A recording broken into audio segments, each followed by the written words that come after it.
সব জল্পনার অবসান ঘটিয়ে পশ্চিমবঙ্গের পরবর্তী মুখ্যমন্ত্রী হচ্ছেন শুভেন্দু অধিকারী। আজ কলকাতায় বিজেপি নবনির্বাচিত বিধায়কদের গুরুত্বপূর্ণ বৈঠকে অমিত শাহের উপস্থিতিতে সর্বসম্মতিক্রমে পরিষদীয় দলনেতা নির্বাচিত হন তিনি। শনিবার ঐতিহাসিক ব্রিগেড প্যারেড গ্রাউন্ডে প্রধানমন্ত্রী নরেন্দ্র মোদীর উপস্থিতিতে এই মেগা শপথ গ্রহণ অনুষ্ঠান আয়োজিত হবে। এদিকে তামিলনাড়ুতে 119টি আসন পেয়ে ম্যাজিক ফিগার পার করেছে সুপারস্টার থালাপতি বিজয়ের দল টিভিকে। সেখানেও নতুন মুখ্যমন্ত্রী হিসেবে দায়িত্ব নিতে চলেছেন থালাপতি। নাইম আহমেদের ডেস্ক রিপোর্ট।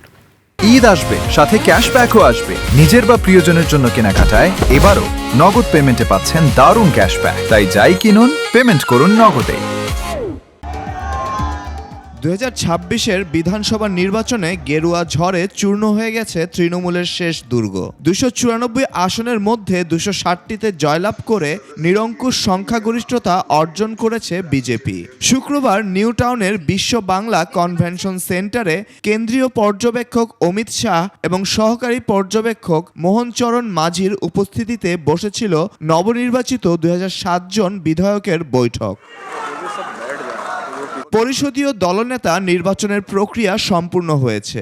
8টি ভিন্ন প্রস্তাব এলেও সবকটিতেই একটি নাম উঠে এসেছে, শুভেন্দু অধিকারী। বিধায়কদের পূর্ণ সমর্থনে তিনিই হতে চলেছেন পশ্চিমবঙ্গের পরবর্তী মুখ্যমন্ত্রী। মুখ্যমন্ত্রী পদের জন্য শুভেন্দুর নাম ছিল সবচেয়ে প্রত্যাশিত। নন্দীগ্রামের পাশাপাশি এবার খাস ভবানীপুরে মমতা বন্দ্যোপাধ্যায়কে 15,000-এরও বেশি ভোটে পরাজিত করে নিজের রাজনৈতিক আধিপত্য প্রমাণ করেছেন তিনি। তৃণমূল নেত্রীর টানা 15 বছরের শাসনের অবসান ঘটিয়ে এখন বিজেপির বাংলা গড়ার গুরুদায়িত্ব তার কাঁধে। তবে ক্ষমতা হস্তান্তরের এই প্রক্রিয়া যথেষ্ট নাটকীয়। বিধানসভা ভেঙে যাওয়ার পরও মমতা বন্দ্যোপাধ্যায় ইস্তফা দিতে অস্বীকার করায় রাজ্যে অভূতপূর্ব আইনি পরিস্থিতি তৈরি হয়েছে।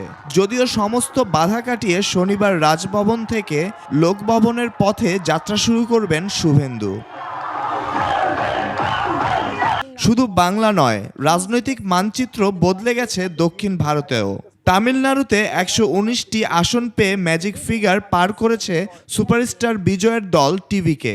সেখানেও নতুন মুখ্যমন্ত্রী হিসেবে দায়িত্ব নিতে চলেছেন থালাপতি বিজয়। পশ্চিমবঙ্গে শপথ অনুষ্ঠানে যোগ দিবেন ভারতের প্রধানমন্ত্রী নরেন্দ্র মোদী।